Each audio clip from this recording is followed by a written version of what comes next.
February 22nd, 2026. High in the mountains of Jalisco, Mexico. Mexican special forces move in under the cover of darkness. Helicopters circle above. Armored vehicles block every exit. Their target: the most powerful drug lord in Mexico, and the man the United States had offered millions to capture, El Mencho. And this time, he doesn't escape. For years, Nemesio Oseguera Cervantes was a ghost. Rumors of his death surfaced again and again. Some said he was sick. Others said he was hiding in the mountains.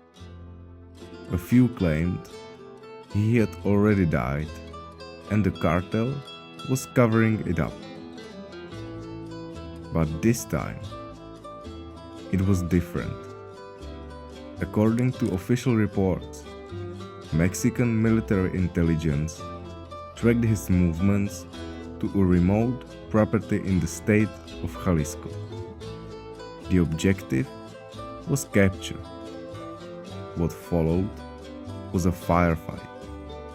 Heavy resistance, armed gunmen, and chaos in the mountains. And during the operation, El Mencho was critically wounded. He later died during transport. After decades of bloodshed, one of the most feared cartel leaders in modern history was gone. But here's the real question. Does this end the violence?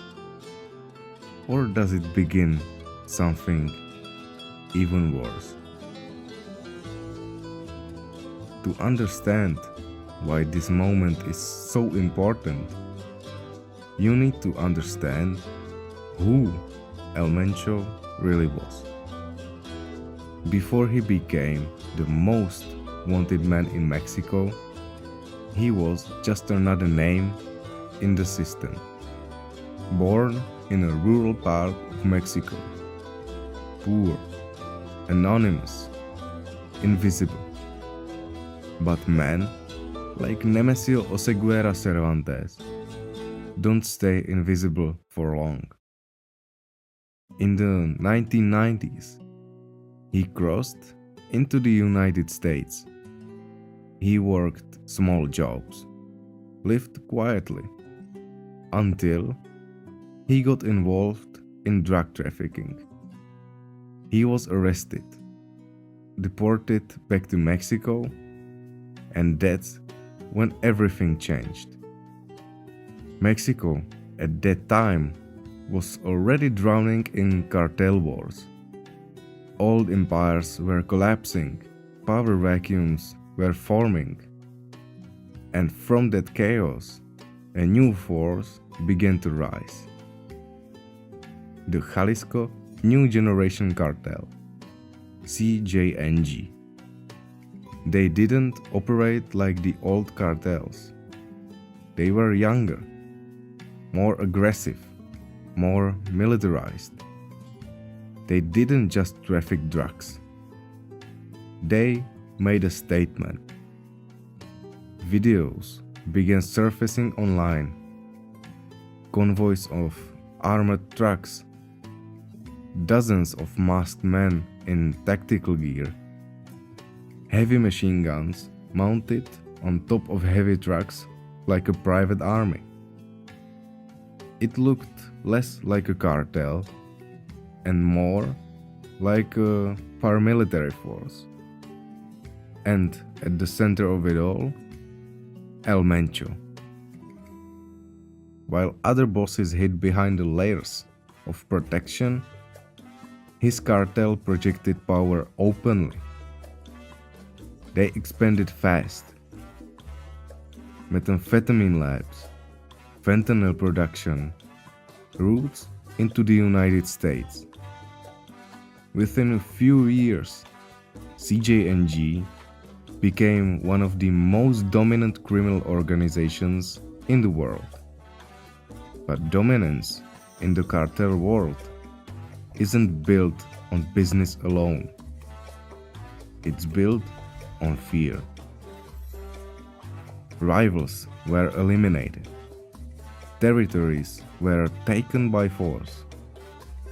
Entire regions were destabilized. CJNG wasn't trying to blend in. They were trying to control. And the Mexican government knew something terrifying. This wasn't just another cartel. This was a new generation. Smarter, ruthless, strategic, and led by a man who had survived every manhunt thrown at him. Until now. But when someone like El Mencho falls, power doesn't disappear. It shifts. And that shift can be deadly. For years, Mexican authorities had chased a shadow. Raids, arrests, intelligence leaks. And every time, El Mencho disappeared. Until February 22nd. According to official reports, Mexican special forces launched a coordinated operation in the mountains of Jalisco. No press, no warning, no public buildup, just movement. Helicopters cut through the night sky. Convoys sealed off nearby roads.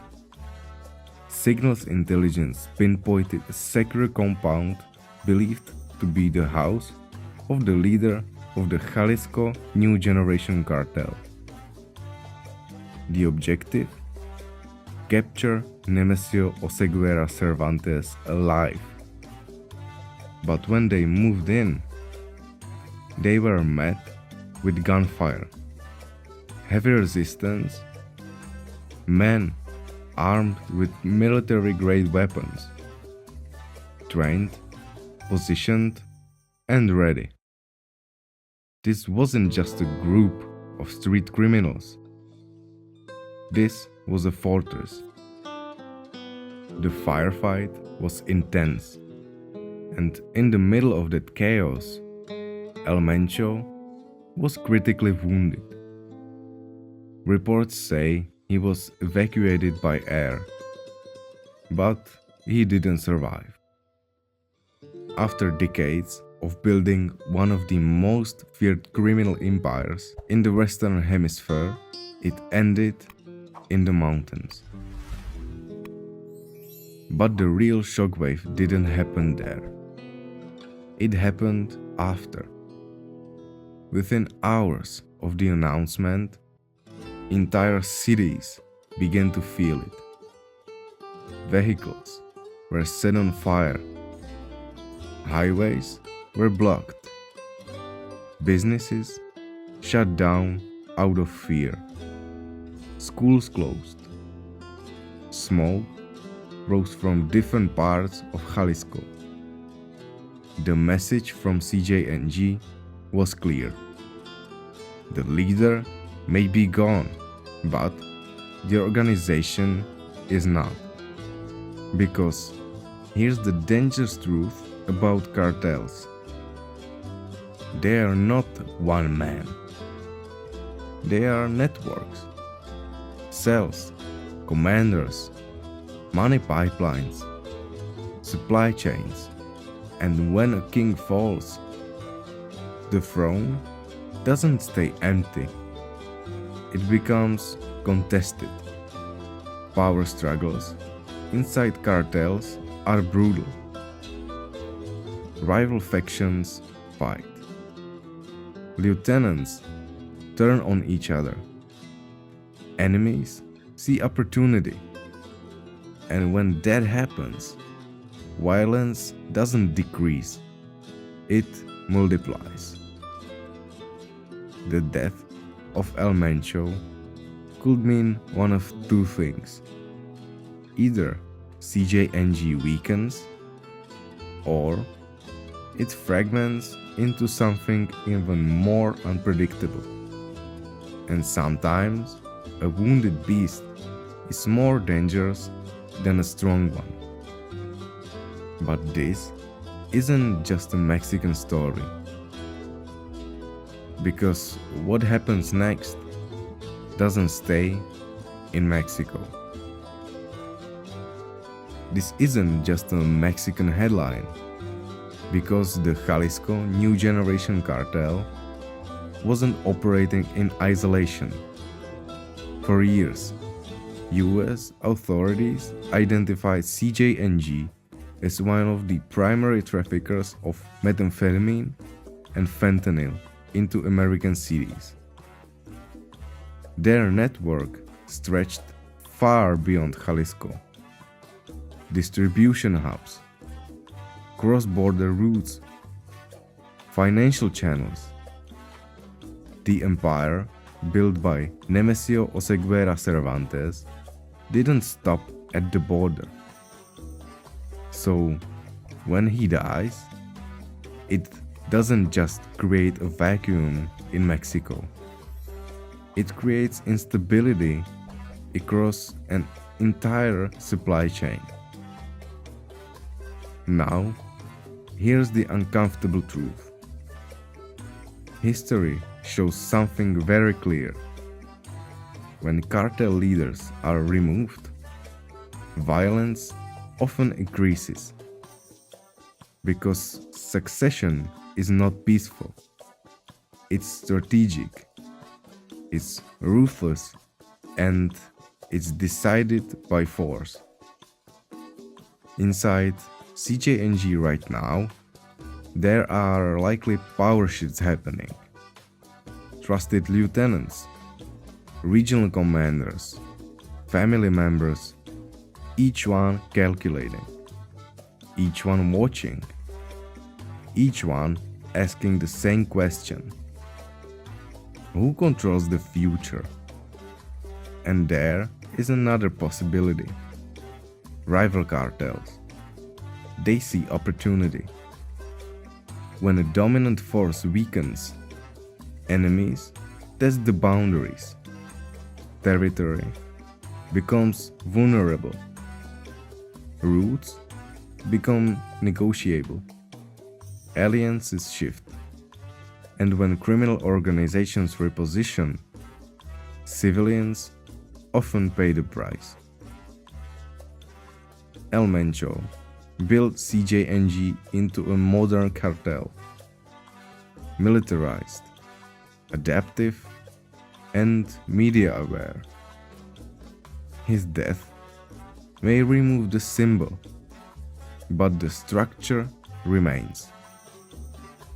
Money doesn't disappear overnight. Weapons don't vanish. Networks don't dissolve in a single day. So the real question isn't, is CJNG finished? The real question is, what does CJNG become now? More fragmented? More desperate?